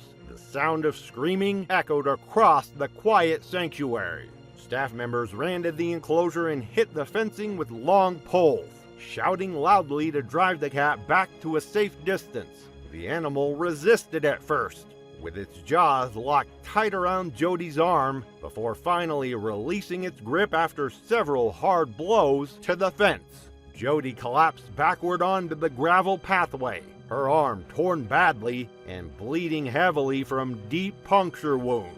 The attack itself lasted less than a minute before the jaguar retreated to the back of its enclosure. Major arteries in her arm had been cut by the jaguar's teeth, and she slipped into shock almost immediately from blood loss. Medical reports later confirmed that she had lost consciousness within a few minutes of the attack due to severe blood loss. Her heart stopped before emergency medical crews could stabilize her condition. The cause of death was listed as blood loss from serious injuries to her arm and shoulder. County investigators came to document the site the next day. They noted worn gravel at the barrier, faded warning signs, and gaps in the enclosure design where visitors could lean too close to dangerous animals.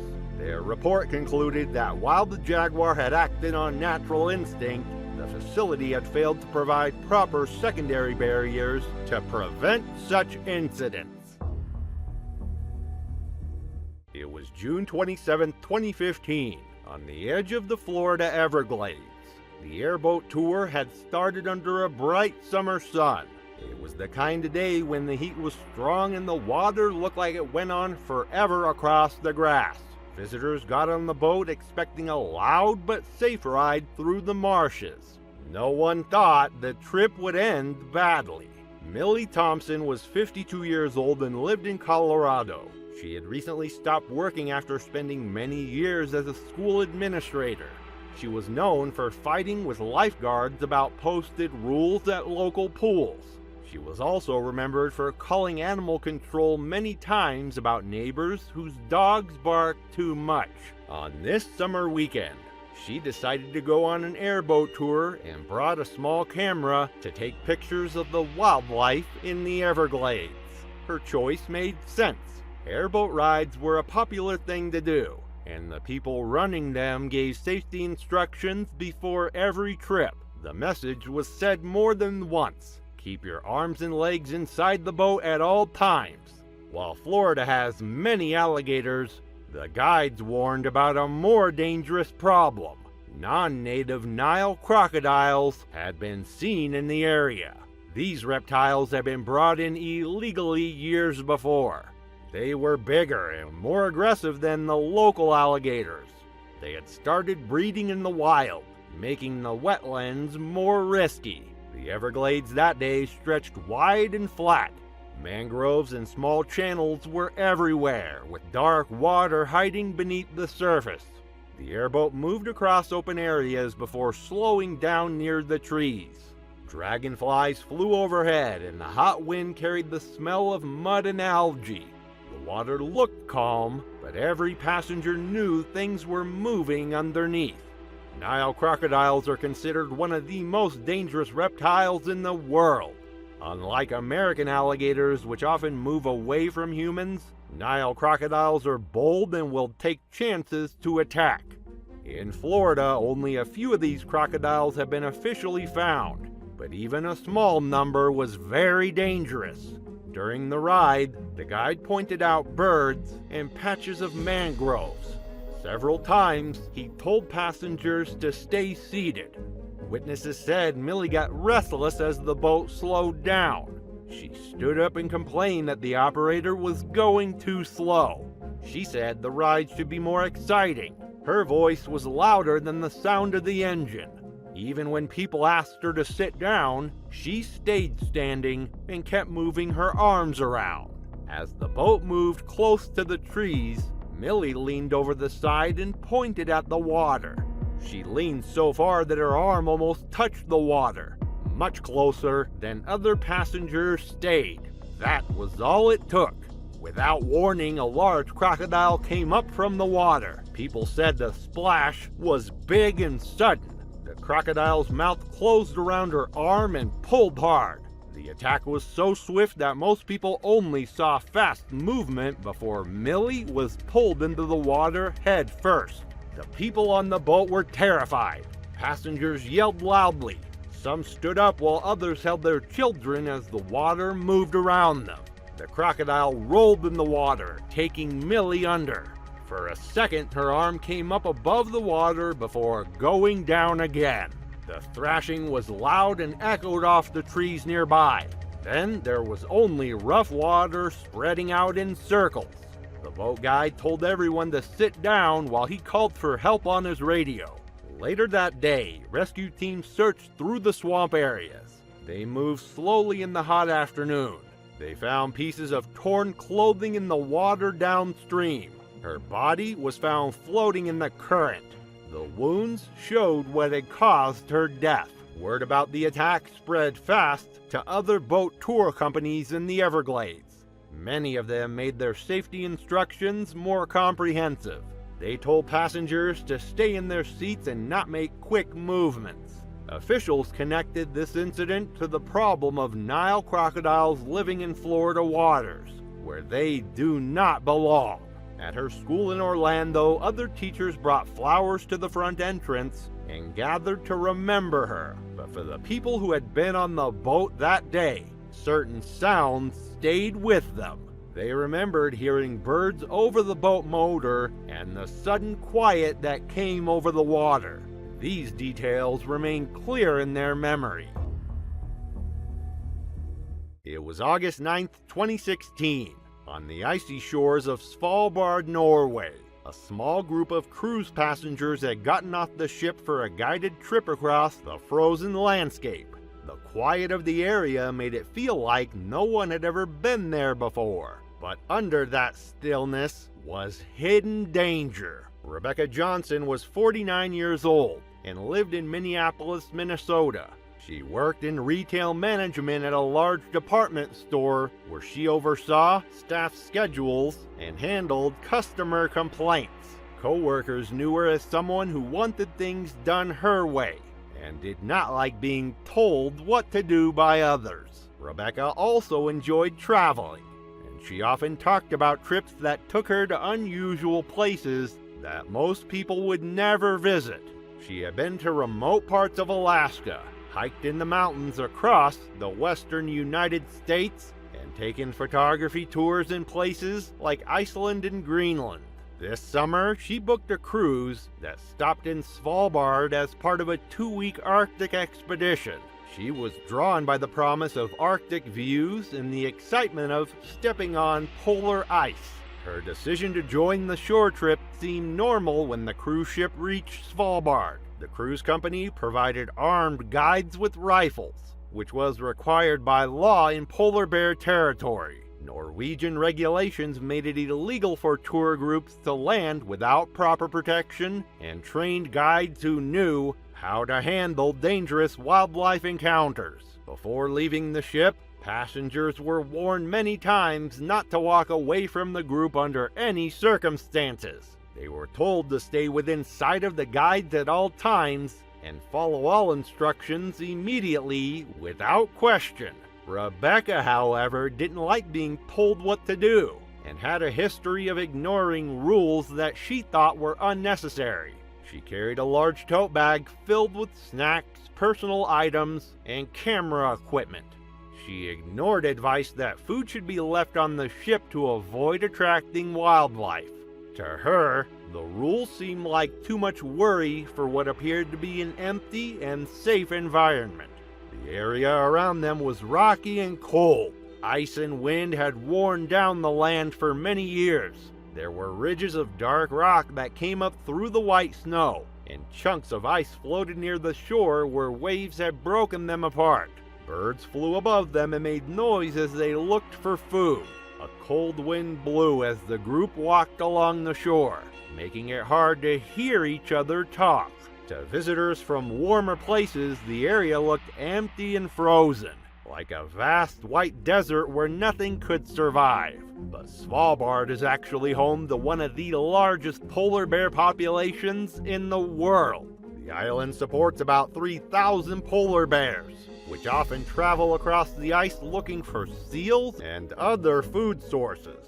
During the summer months, when sea ice moves farther from shore, hungry bears often come closer to human settlements and landing areas. Polar bears are the biggest land meat-eaters in the world. Their sense of smell is so good that they can detect food or prey from nearly a mile away, even when wind conditions are not favorable. In summer, when sea ice moves back and their normal hunting grounds become harder to reach, they often walk closer to human areas looking for any available food. Unlike many other predators, they show little fear when approaching people, especially if food is involved.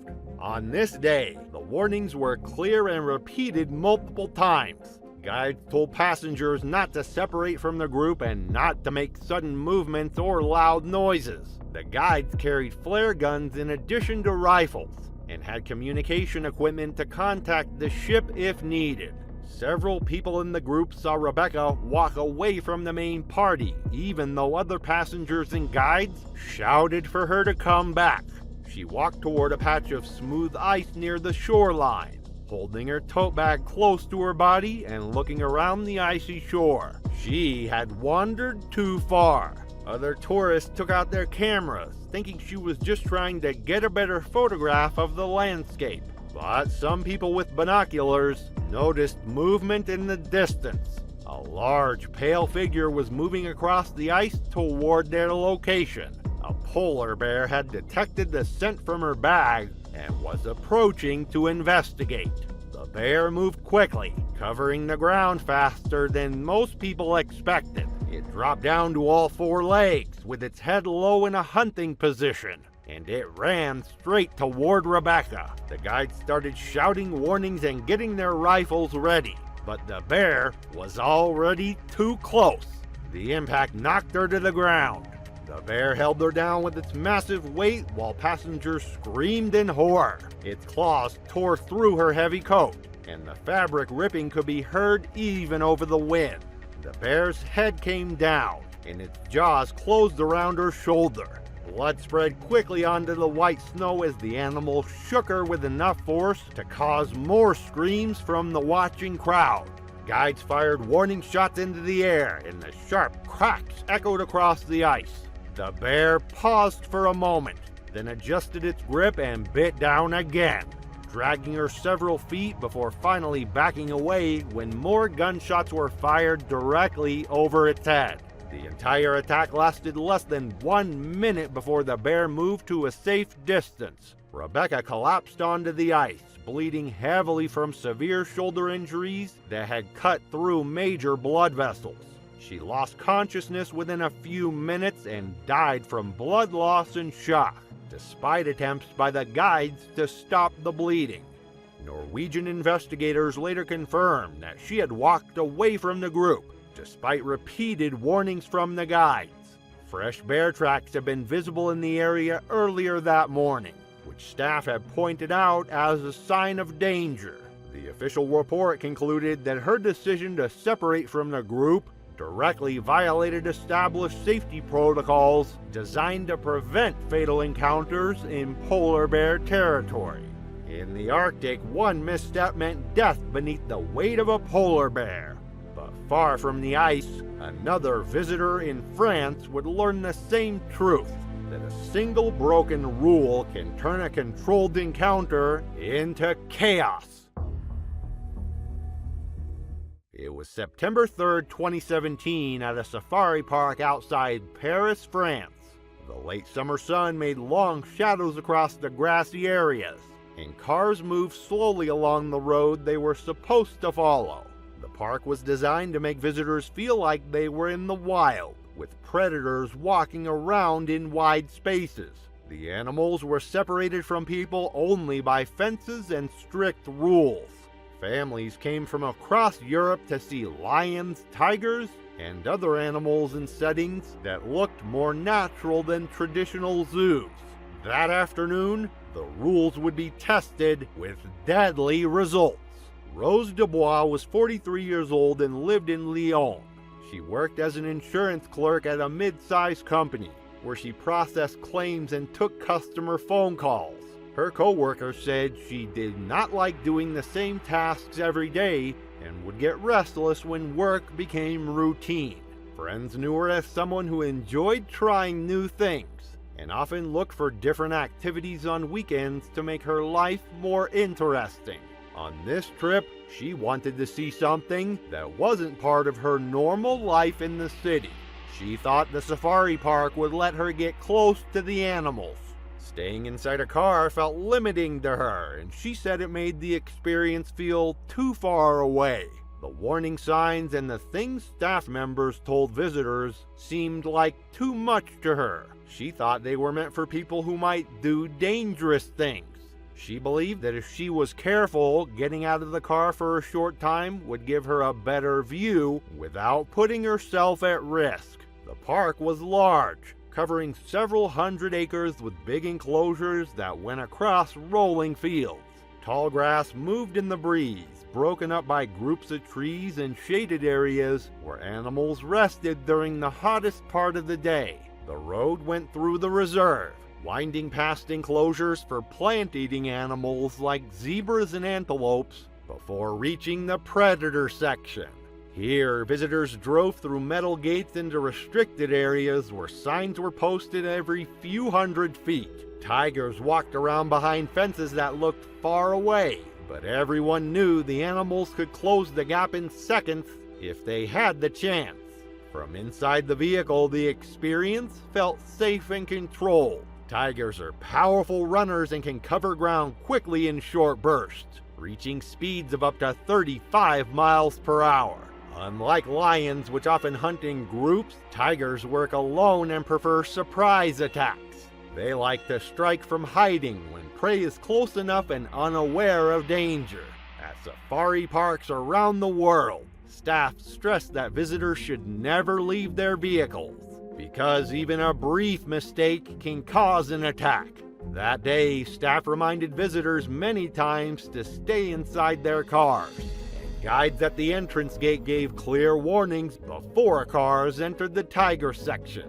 Additional staff members were stationed at points along the route to watch for problems. Despite these reminders, Rose was restless as their car moved through the area. Witnesses later said she grew impatient and complained that her phone couldn't get a clear enough view from inside the vehicle. The windows were tinted, and she said the glass was making her photos look unclear. As their vehicle slowed near a group of trees where several tigers were resting, she opened the door and stepped out with her phone raised, determined to get the shot she wanted. Other visitors saw her almost right away. Some honked their horns, others shouted through open windows, trying to warn her to get back inside. Park staff who were monitoring the area began moving toward her location, but they were too far away to reach her quickly. The grass near the tree line moved before she could react. A tiger had been lying in the shade, almost invisible against the dry grass and fallen leaves. In seconds, it jumped forward. Witnesses described the blur of orange and black moving across the ground, covering the distance with frightening speed. Rose turned as the animal hit her, knocking her onto the dirt road. The tiger closed its jaws around her shoulder as she screamed, dragging her across the ground. Dust rose in clouds as its claws dug into her body. People inside nearby cars shouted, and some reached for their own cameras, recording parts of the attack as it happened. Her phone fell from her hand, sliding across the dirt before stopping near the vehicle she had just left. The tiger pulled her toward the grass, stopping only to adjust its grip. Rose struggled as the tiger dragged her, but the deep bite to her shoulder had already cut major blood vessels. She was losing strength very fast, her movements slowing as blood poured onto the dirt road. She stopped moving less than a minute after the first strike. When staff forced the animal back with vehicles and warning shots, Rose was motionless on the ground. She died within minutes from blood loss and injuries to her upper body. The safari road fell quiet, except for distant engines and the sound of people talking about the incident inside their cars. It was September 14th, 2018, at a roadside wildlife collection outside Pueblo, Colorado. Rain had been falling through the afternoon, leaving puddles along the gravel paths and wet streaks down the old painted signs that advertised up-close encounters with exotic animals. The storm had passed by evening, but dark clouds still hung over the eastern plains. From the highway, the place looked quiet, but behind the gates, cages of predators lined the walkways. The facility had operated for more than 5 years, drawing visitors who wanted to see big cats without traveling to major zoos. For years, neighbors had questioned whether the facility was safe, complaining about the rusted fencing, the unpleasant smell that lingered after storms, and the sounds of animals at night. Local residents had called county offices multiple times about strange noises and concerns about escaped animals. That Sunday, those concerns would prove justified. Angela Davis was 55 years old and lived in Denver. She had retired early after years of working in property management, where she had overseen apartment buildings across the city. Co-workers remembered her as someone who spoke her mind and did not avoid difficult conversations with problem tenants. That weekend, she was driving south to visit family members in Trinidad for a birthday celebration. The drive usually took about 3 hours, and she had left Denver in the early afternoon. On the way, she noticed the roadside collection and decided to stop. She hadn't planned the visit, but told herself it would be a quick detour before getting back on the road. Friends later said she often made sudden choices like that, drawn to anything that looked unusual or different from her normal routine. The facility was small and weathered, covering about 3 acres of mostly flat land. Chain link cages stood on bare, muddy ground, with some parts reinforced by extra metal bars and others bent or rusted from years of weather exposure. The recent rain had made the path slick, and water collected in low spots near the enclosures. A few other visitors walked slowly between the cages, most of them families with children who pointed at the animals and took pictures. Inside one of the larger cages, two leopards paced restlessly, moving back and forth along the fence line, occasionally stopping to look at the people gathered outside. Visitors stood along the outer rail, pointing quietly while staff members reminded everyone to keep back from the barriers. Leopards are solitary animals, unpredictable in their behavior and capable of leaping more than 20 feet in a single bound. Their bite force can exceed 300 pounds per square inch, strong enough to break the neck bones of large prey animals. Even in captivity, their hunting instincts remain sharp, and they can react quickly to movement or sounds that trigger their predatory responses. The facility employed only 3 staff members that day, fewer than the recommended number for safe operation. Warning signs were posted at regular intervals, but many were faded or damaged by the weather. The barriers consisted of a single chain-link fence with a waist-high rail placed about 3 feet from the cage. This design allowed visitors to get close enough for photos, but provided limited protection if someone reached through the fencing. That afternoon, staff repeated the rules to each group of visitors. Do not lean over the rail, do not touch the fences, and do not reach through the chain link under any circumstances. The warnings were printed on laminated signs and spoken aloud by workers who moved between the enclosures. But Angela, curious and unbothered by the warnings, stepped closer to the leopard cage than the other visitors.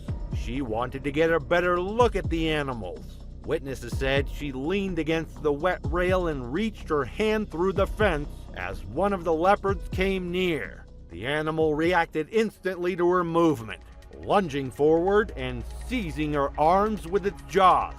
In an instant, the animal lunged forward with the speed and power that made leopards successful hunters. Its jaws locked around her arm just above the wrist and yanked her hard against the cage. The force of the pull slammed her body against the chain-link fence. Screams cut across the path as other visitors realized what was happening. The leopard shook its head violently, a motion that predators use to break the necks of prey animals. Blood began streaming down the metal bars of the cage. Staff members ran toward the enclosure and managed to drive the leopard back with long poles after several strikes against the fence. The animal released its grip and moved to the back of the cage, but the damage was already done. Angela collapsed immediately, her arm torn beyond repair. Witnesses described her body shaking briefly before she went still, blood pooling fast across the wet gravel. The staff tried to help by pressing on the wound with their jackets, but the bleeding was too severe. The injuries had cut through major arteries and veins, causing blood loss that could not be stopped without immediate surgery. She lost consciousness within 3 minutes of the attack due to massive blood loss. Severe arterial damage to her forearm and shoulder caused her heart to stop. Colorado officials launched an immediate review of the facility. Inspectors cited the collection for inadequate barriers and failure to maintain proper visitor distance. The enclosure remained closed, and new regulations were drafted requiring reinforced fencing and wider setback zones for predators. Thanks for watching. Want to watch more? Click on your screen now